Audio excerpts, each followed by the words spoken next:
Una fe que desafía a Jesús. Esa es la lección que tenemos para el día de hoy. San Marcos 7, 24 al 30.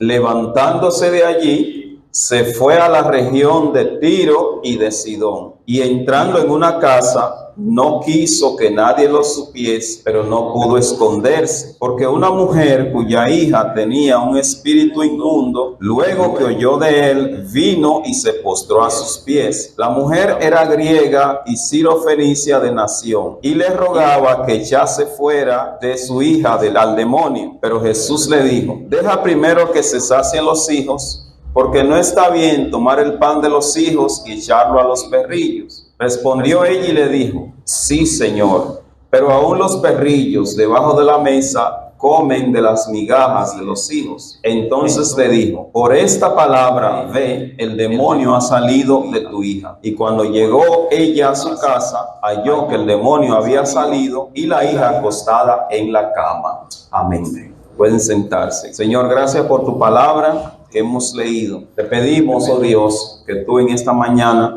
ilumine nuestra mente y corazón a fin de que podamos tener un estudio de tu palabra y podamos entender el mensaje que la misma tiene para nosotros. Muchas gracias en el nombre de Jesús. Amén.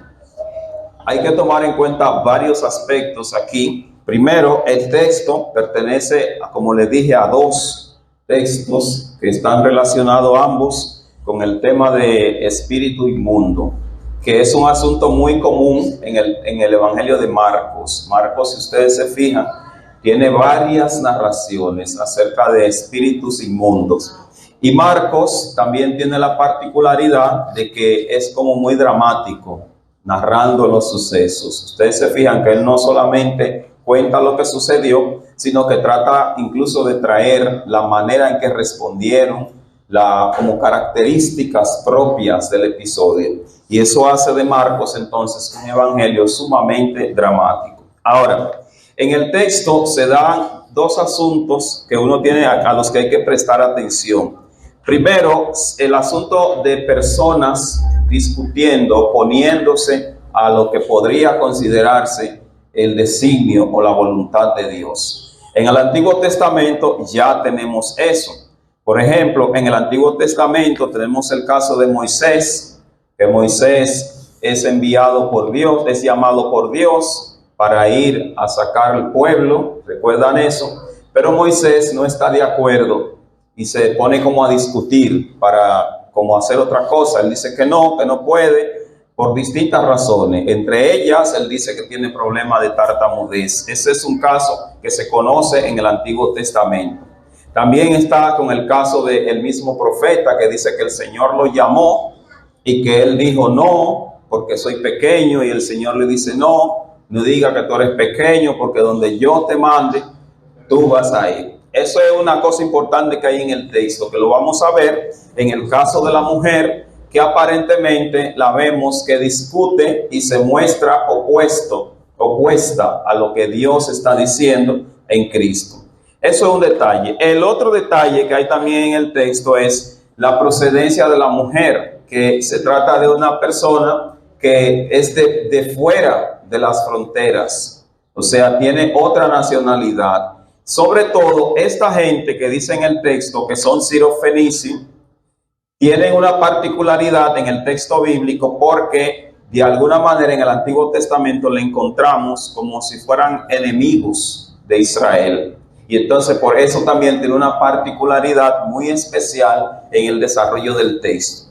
Dicho esos dos detalles, entonces, vamos a ver qué es lo que hay en el texto. Si ustedes se fijan, versículo 24 dice que cuando se levantó de allí, si uno piensa en un orden cronológico del texto, uno podría pensar que levantarse de allí está relacionado con el episodio anterior, lo que ocurre anterior a este versículo que hemos visto. Eso no siempre es así, ni se puede tampoco ver siempre como que es un orden cronológico. No siempre puede suceder, pero podría ser. Jesús anteriormente había dado una serie de discursos, entre ellos el último que hay antes del texto que leímos, que trata sobre lo que contamina al hombre. ¿Recuerdan aquello de que lo que entra por la boca, que lo que entra no es lo que hace daño por la boca, ¿verdad? Sino lo que decimos. Supuestamente cuando terminó ese discurso, entonces Jesús se levanta de allí. Pero vuelvo y le digo, seguramente en otros evangelios ustedes van a encontrar ese texto de la mujer sirofenicia después de otra narración. Por eso, aunque diga después de ese episodio, no crean nunca que los acontecimientos del texto bíblico, de manera particular las narraciones del evangelio, no crean que ocurrieron siempre en ese orden cronológico. Porque los evangelios son muchas historias que se colocaron una detrás de la otra. Cada evangelio tiene esa particularidad. Y a veces no coinciden con el tiempo. Cronológicamente no coinciden a veces. Y eso es muy importante que lo tengamos en cuenta. Cuando se paró de allí, entonces fue a esa región de Tiro y Sidón. Y dice que cuando entró en casa o en una casa, no dice de quién era la casa, pero era muy común el hecho de que Jesús se detuviera en casas. Y eso es muy importante porque muestra que Jesús nunca fue una figura lejana, sino que se detenía. No como ahora que la gente se detiene a buscar votos en la casa ni nada por el estilo. Digo, no hice buscar votos y ahora me acuerdo que están haciendo elecciones ahí y ahorita creen que es una puya. Pero ese asunto de detenerse en casa, Jesús lo hacía frecuentemente y muestra ese Jesús cercano que quiere compartir con la gente, que no es como a veces uno lo ve, como el Jesús que ni siquiera comía ni bebía. No, todo lo contrario, en el evangelio se ve al Jesús que frecuentemente quiere conversar con la gente. Y entrar a una casa, no crean ustedes que nada más es entrar ahí, sentarse y comenzar a hablar, no. Entrar a una casa podría ser que seguramente allí o le iban a dar un bocadito para que lo tirara, porque también él necesitaba su comida y había gente que frecuentemente hacía eso. Pero también entrar a una casa podría implicar que allí podía encontrar algún vaso de agua para saciar la sed de todo el camino. Pero lo más importante, entrar a una casa también significa personas que está atenta a la llegada de Jesús, que está atenta para recibirlo. Lo que, por cierto, debería pasar con nosotros, que deberíamos siempre estar atentos, porque Jesús podría llegar a nuestra casa, no necesariamente de modo físico, sino representado en alguien que posiblemente necesite el vaso de agua o necesite el bocado, como pasó Jesús por esa casa tal vez y lo necesitara. Bueno, como fuese, él pasó y entró a esa casa. Y siempre ustedes van a encontrar, como ya hemos visto en otras ocasiones, que Jesús pretendía que nadie supiese que él llegaba a aquel lugar. Esa cuestión de que nadie sepa que él llegó, igual que el asunto de que cuando hacía un milagro, que no quería que nadie lo sepa, es un asunto sumamente complejo, porque hasta el día de hoy eso ha dado, como decimos en nuestro idioma, agua de beber. Porque, ¿por qué ocultarse si no se está haciendo el mal? Bueno, en primer lugar, usted debe tomar en cuenta que aunque en el día de hoy nosotros hablamos de los milagros de Jesús y hablamos de lo que Jesús hacía, eso no quiere decir que en su contexto todos lo aceptaran, ni quiere decir que todas las autoridades le abrían la puerta para que él entrara y saliera. No quiere decir eso. Por eso el asunto de que siempre encontramos que en algunos momentos el hecho de que Jesús diga no le diga a nadie sobre el milagro es lo que a veces la gente suele llamar como secreto mesiánico, como no le diga a nadie que es el Mesías, que es una cuestión que hay en el texto bíblico. Pero también el hecho de que Jesús no quiera a veces que sepan que Él está en un lugar podría ser también por la cuestión del descanso. Porque en donde él llega y hay tantas personas y él se retira a una casa, se supone que de alguna manera él quiere descansar un rato.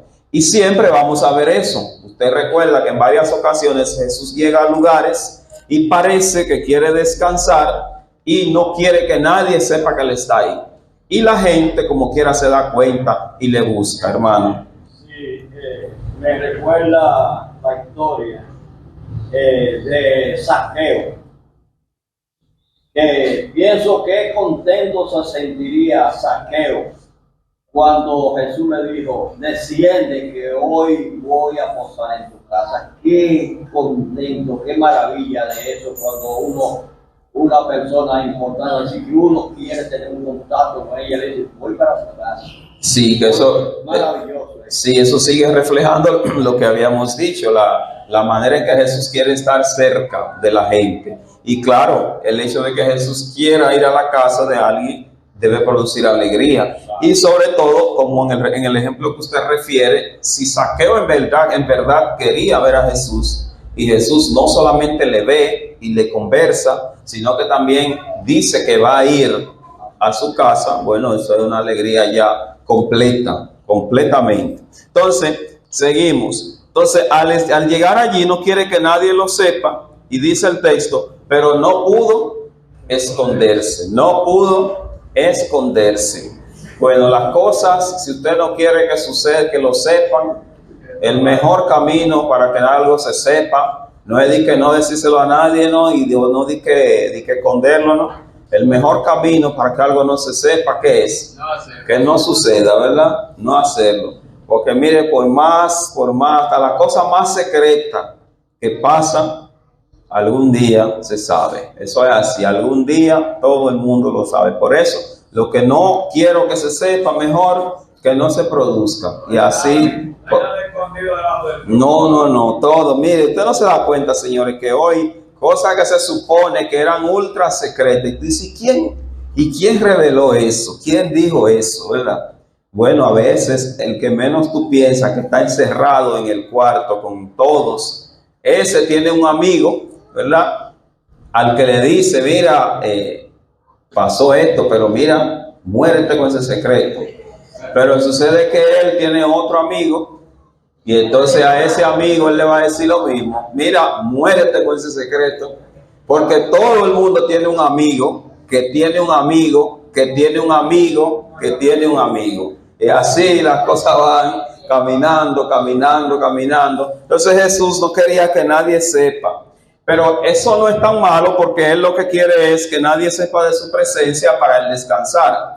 Con nosotros a veces es triste porque lo que no queremos que sepa es algo que nosotros sabemos que no es muy adecuado y uno no quiere que se sepa, que de eso es que debemos cuidarnos. Ahora, dice en el versículo 25, no pudo esconderse. ¿Por qué? Bueno, porque había una mujer que tenía una hija con un espíritu inmundo.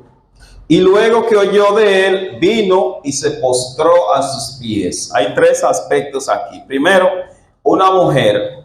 En el Evangelio de Marcos y también pasa en el Evangelio de Lucas, la cuestión de el Jesús que atiende a los desechados, como por ejemplo la gente que tiene espíritu inmundo, la gente que tiene lepra, las mujeres, gente que en los evangelios y en la cultura parece ser personas a los que la religión no le prestaba atención de primera mano. Y entonces ese es el primer detalle que hay en este versículo 25. Hay alguien de esos a los que la sociedad no le presta tanta atención. Tiene ya dos condiciones. Primero, es mujer, y en segundo lugar, como ustedes verán más adelante, no es del grupo por su nacionalidad, no es del grupo de los que se supone que deberían atender a recibir la primera atención de Jesús. Es triste eso cuando uno lo encuentra en el texto bíblico, sobre todo si uno piensa que todo lo que hay en el texto bíblico es, ¿qué le digo?, limpio, puro, y cuando uno encuentra este tipo de cosas, uno se sorprende. Pero uno no puede olvidar que el texto bíblico no se escribió en las nubes, ¿verdad? Ni se escribió en el aire, se escribió entre la gente. Y el texto bíblico cuenta lo que sucedió entre la gente, es lo que cuenta el texto bíblico. Y no se puede negar, bueno, la cuestión de la discriminación que practicaba tanto desde la religión como desde otras esferas de la sociedad. Y todo el que era parte de esa sociedad, sin duda iba a incurrir en eso. Eso es, señores, miren, como uno a veces no quiere leer en el texto, cuando Pablo, por ejemplo, habla de que los esclavos obedezcan a sus señores. Aunque Pablo dice eso no está bien. Eso no está bien, aunque es Pablo que lo dice. Porque eso es una cuestión que Dios no quiere, que ninguna persona esté sujeta a la otra. Ahora, ¿qué sucede? Que Pablo dice eso en una cultura esclavista, en donde ser esclavo es una cuestión sumamente normal. Pero porque sea normal entre la gente, ¿quiere decir que Dios lo ha aprobado eso? Claro que no. Igual como uno ve en el texto, que Abraham y muchísimos de ellos le hacen sinvergüencería a sus mujeres y tienen otras, y no solamente tienen otras, sino también la manera en que se refieren a ellas y la manera en que cambian. Y uno piensa, ¿por qué eso está en el texto bíblico? ¿Significa que Dios lo quería?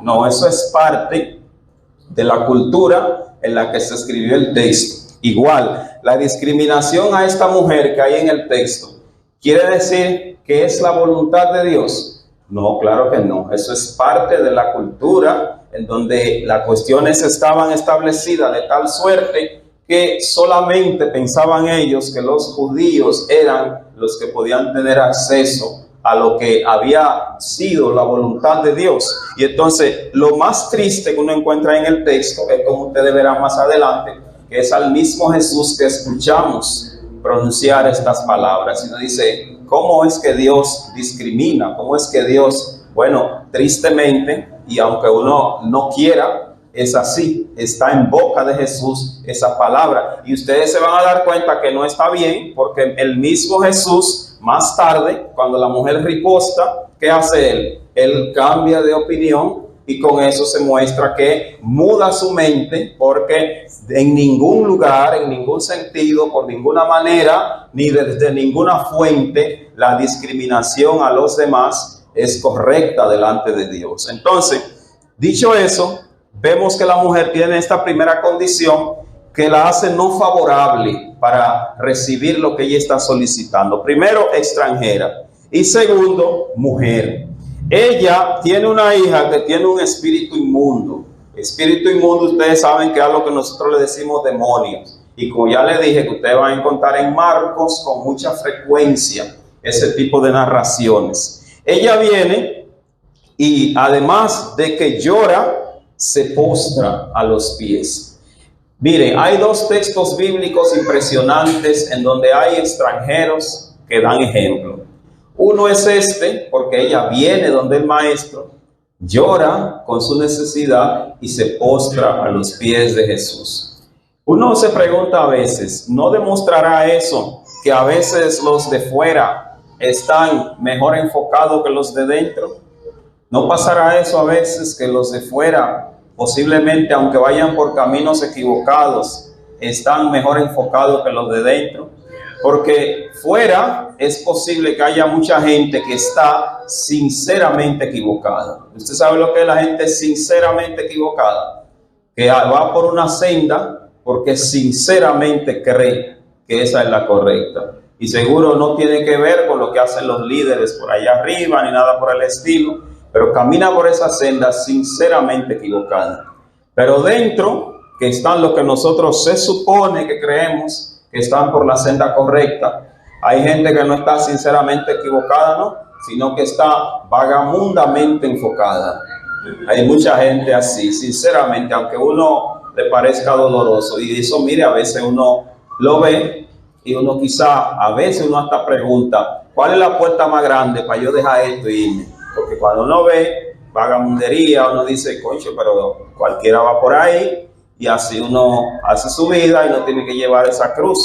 Pero luego uno se da cuenta de que realmente la cruz uno la lleva por Cristo, no por la gente que anda vagamundeando. Entonces, esta mujer, este texto es uno de los que impresiona. Pero recuerden también en los 10 leprosos, uno que era samaritano, que fue el único que regresó, que volvió a donde el maestro a dar gracias. Otra vez les digo, a veces los de fuera o los de afuera podrían estar más con más sinceridad que lo que nosotros creemos que caminan según la ortodoxia, como se dice muchas veces en nuestra compleja jerga.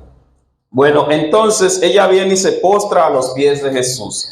Luego en el versículo 26 se dice su nacionalidad, que ya les dije que en el Antiguo Testamento esta gente por lo general se veían siempre como enemigos de Israel, y le vemos siempre así en el Antiguo Testamento.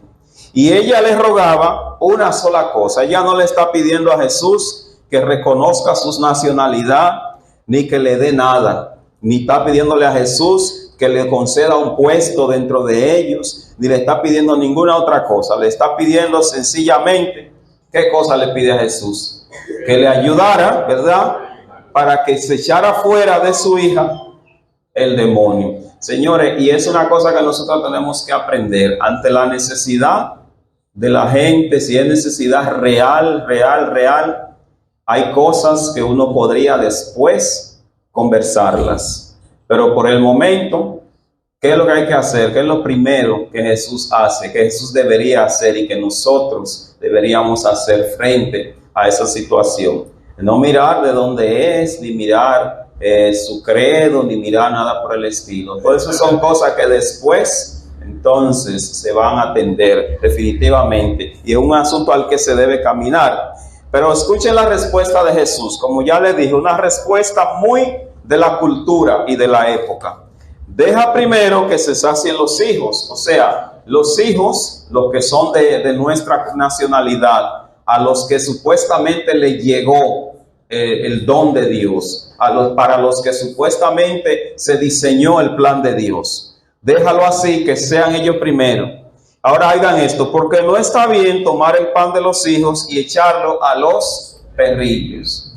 Bueno, eso por más explicación que le quieran buscar y por más que quieran tratar supuestamente de ayudar a Jesús y algo por el estilo, ahí hay una sola realidad, una respuesta discriminatoria de la época, definitivamente.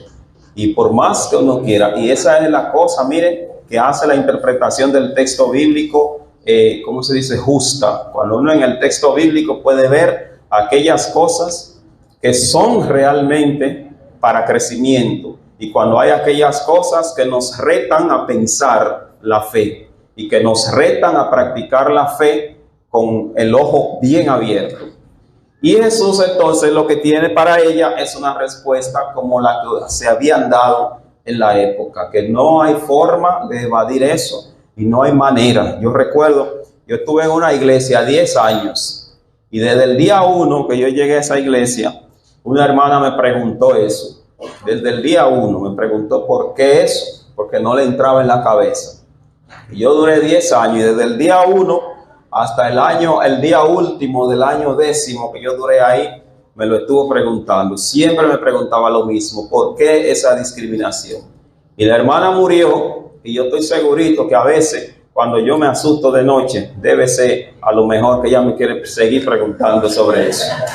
Porque en realidad el texto, no se puede negar y uno no puede mirar para otro lado. Y miren, señores, usted va a encontrar no eso, no, muchas otras cosas en el texto bíblico que en verdad son retadoras. Que si nosotros no dejamos la costumbre de querer y que cuando estamos hablando del texto evadir esas cosas o queremos con ello pensar que Dios va a ser bendita si la enfrentamos, si no dejamos eso, siempre el texto bíblico va a ser arma para los de afuera atacarnos, porque siempre ellos van a ver esas cosas como errores que nosotros no enfrentamos. Y nosotros como cristianos tenemos que aprender a ver que en el texto está la palabra de Dios, pero una palabra de Dios que se dio entre la gente, que se dio con la gente, en una cultura, en un tiempo, en una raza, y que todo eso ha venido a nosotros, que ni somos de ese tiempo, ni somos de esa cultura, ni somos de esa raza, y por consiguiente va a haber cosas que definitivamente tenemos que reconocer que a medida que van avanzando los tiempos, tenemos que decir que son sumamente escandalosas a medida que la gente va desarrollando la mente. Y eso pasa, la respuesta de Jesús, aunque haya venido de él, uno sabe que es una respuesta que en términos realmente cristianos, nosotros nunca debemos acuñarla, nunca. Y entonces la prueba está, miren, ella insiste en el 28 y dice, sí, Señor, oigan, asumiendo que yo soy de los perros, porque la cuestión de los perros es muy importante en el texto bíblico, porque ahora uno relajando le dice a alguien, no, tú eres un perro, ¿verdad? Hasta así en relajo, pero en la cultura judía, cerdo y perro Mire, en la cultura judía, cerdo y perro es una cuestión que no solamente tiene que ver con los animales en sí. Tiene que ver con una cuestión de impureza, tiene que ver con una cuestión de desprecio, tiene que ver con un asunto, mire, muy lejos, porque hoy uno dice cerdo y de una vez uno le da un olor a chicharrón, ¿verdad? Pero para ellos no es así. Hoy uno dice perro y uno piensa que en un chihuahua, una cosita que uno hasta beso le da a la gente, pero en aquel lugar perros, mire, no era. Entonces al ella decirle así, bueno, entonces ella reacciona. Pero lo más triste, miren, señores, es que la gente que es discriminada llega un momento que uno lo discrimina tanto que se lo cree, que creen que verdad son inferiores. Ustedes no han visto eso. Gente que tienen tiempo trabajando en alguna casa y lo discriminan tanto y le dicen tantas cosas que llega un momento que ellos se disfrazan de tal forma que ellos dicen, bueno, si para yo ganarme ese menudo yo tengo que vivir eso, pues bienvenido sea. Y llega un momento que viven esa discriminación, viven eso y creen que realmente ellos son eso. Escuchen la respuesta que tiene la señora, que si lo que Jesús le dice es fuerte,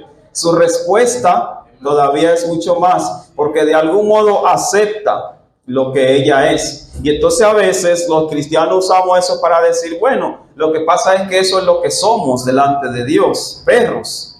Bueno, bienvenido sea el que esa interpretación la hace, pero quien conoce a profundidad el texto jamás va a pensar eso. Entonces ella dice, sí, Señor. Oigan, ella anteriormente se ha postrado ante Jesús, o sea, ella le reconoce porque ella viene con su problema y se postra, recuerden en el versículo anterior.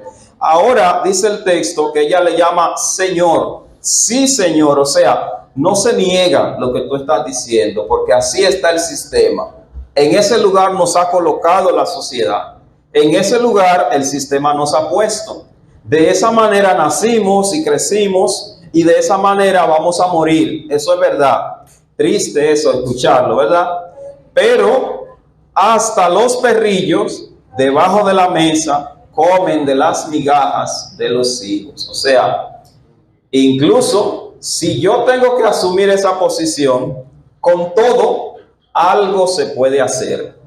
Porque en caso de que en realidad se nos considere así, hasta de las migajas que caen de la mesa de los hijos pueden comer los perrillos.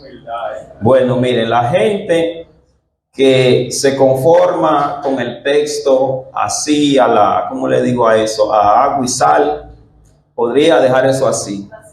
Pero mire, cuando uno tiene una experiencia de buscar el texto y de preguntarle al texto, una respuesta de esa naturaleza, si bien es una respuesta que muestra fe y muestra que ella ha creído en el Señor, también es una respuesta que debe a nosotros hacernos pensar, como en el lugar en que tenemos a los otros, ¿verdad? La manera en que uno piensa acerca de los demás y cómo uno ha aprendido a vivir con las demás personas, incluso cuando difieren de lo de nosotros, culturalmente, ideológicamente y de todo ese tipo de cosas.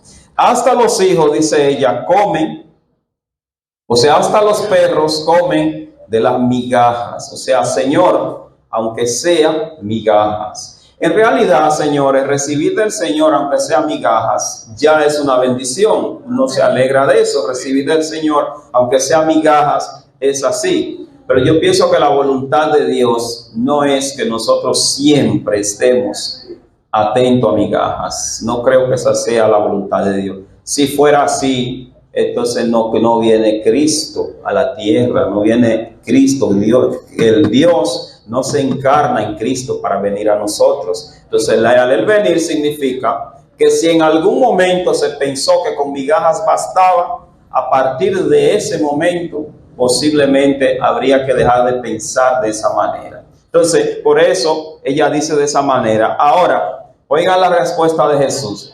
Por esta palabra, o sea, por lo que has dicho,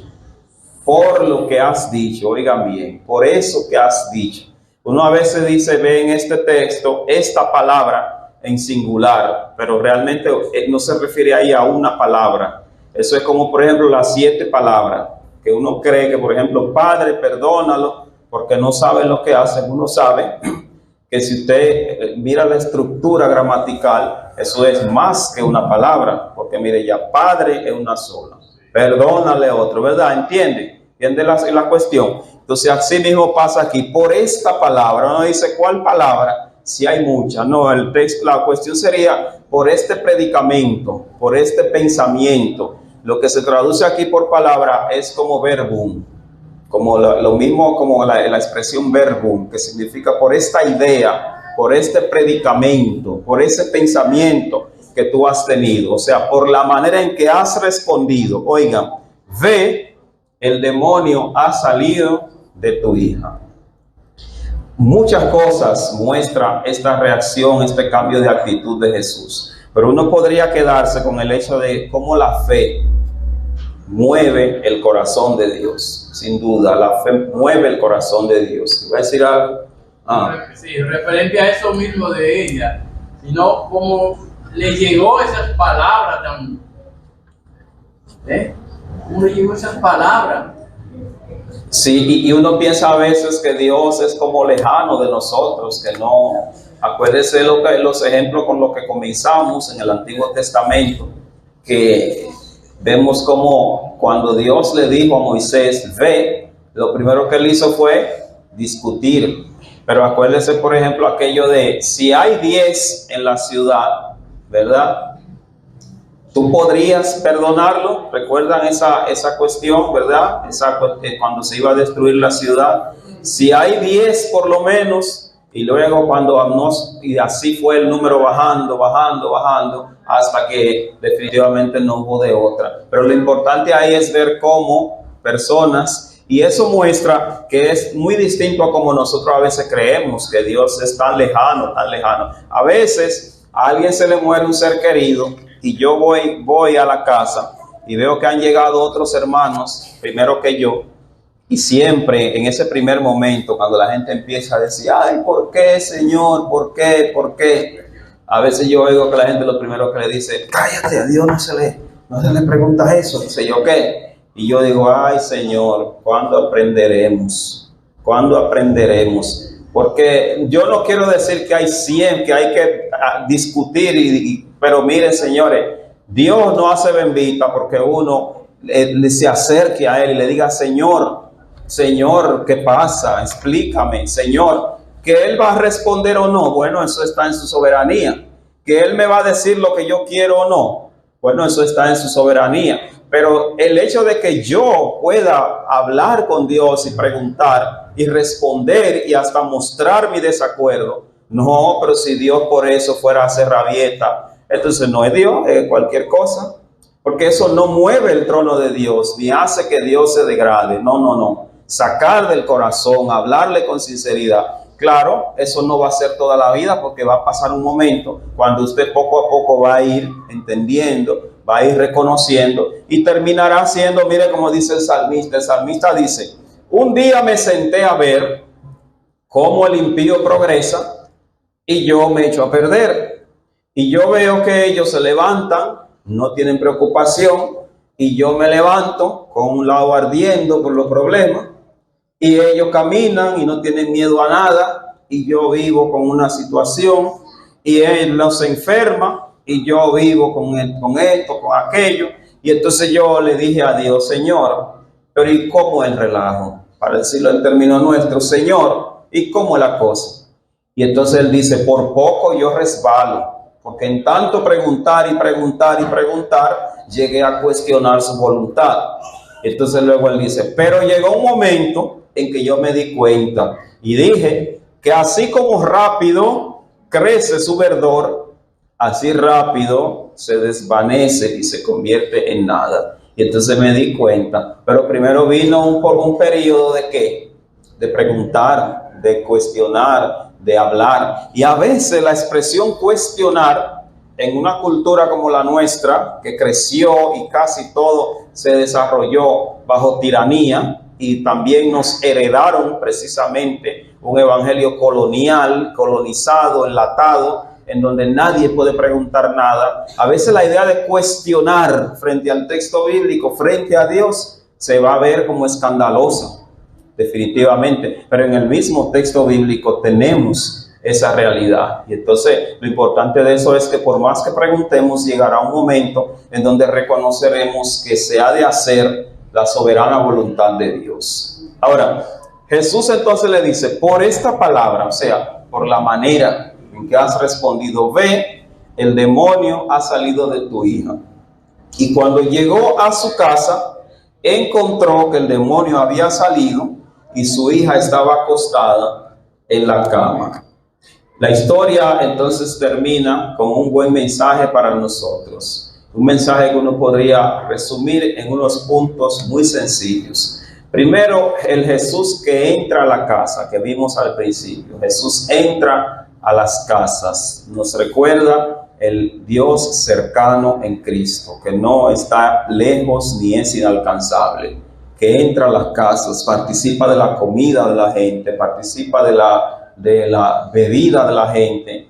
Digo, uno dice de la bebida, pero no es que ustedes ahora, tú ves, te van a aprovechar de eso, ¿verdad? Participa de lo que la gente está haciendo, pero además de eso, participa de las desgracias de la gente, definitivamente. Eso es por un lado que vemos en el texto. Número 2, el texto nos recuerda que el ser humano siempre ha discriminado, siempre el ser humano ha discriminado.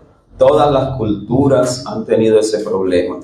Y aunque en el día de hoy supuestamente algunas de esas cosas han cambiado, nada más lo único que han hecho es mudarse de nombre, cambiar de nombre. Y yo pienso que han cambiado de nombre debido al cambio lingüístico.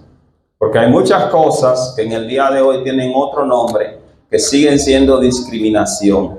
Siguen siendo otros nombres para discriminación y desprecio. Y las culturas siempre han tenido eso. Y se muestra en el texto que esa no es la voluntad de Dios, que esa no es bajo ninguna circunstancia. Número 3, en el texto se ve también que más allá de todo, la misericordia de Dios se impone. La misericordia de Dios tiene relevancia, igual como tuvo relevancia en el caso de aquella mujer y tuvo de otros, la misericordia de Dios todavía en el día de hoy sigue vigente. Y nosotros podemos ser instrumentos de la misericordia de Dios. Nosotros podemos ser ese instrumento que está a favor de que la misericordia de Dios alcance a otros. Ni siquiera a veces para tener misericordia tenemos que dar nada, sino sencillamente a veces poniendo nuestra voz a disposición de aquel, con eso podemos mostrar la misericordia de Dios. Y una cuarta cosa importante que hay en el texto que se resalta es la fe que nos lleva a insistir. La fe que lleva a esta mujer a insistir delante de Dios. Insistir no con necedad, porque a veces la gente confunde perseverancia con necedad. No, la necedad es la perseverancia ciega, sin ni siquiera un propósito en mente. Eso es necedad. Ahora, la perseverancia sana, que ya vendría siendo producto de la fe, es cuando uno espera y sabe que a pesar de que yo estoy detrás de eso y lucho por eso, al final se va a imponer la voluntad de Dios y que la voluntad de Dios no es para nosotros gravosa. Y finalmente, el texto nos muestra el fruto de acudir a Jesús, el fruto de acudir a Jesús. Tal vez ella habría acudido a otro lugar, el resultado habría sido diferente, como tal vez hizo en algunas ocasiones, que fue donde otros, y el resultado fue diferente. Siempre el Señor debe ser la fuente a la que vayamos con nuestras circunstancias, y a fin de cuentas, Él es el que nos conoce y sabe, y tiene misericordia de nosotros. Como le dije, vamos a dejarlo ahí, porque la lección de hoy tiene 2 textos, pero a mí no me gusta nada más leer esos textos así, huyendo, sino que siempre es bueno ir detallándolo. Entonces queda del 31 al 37, que es la segunda parte, que eso lo vamos a ver entonces el domingo próximo.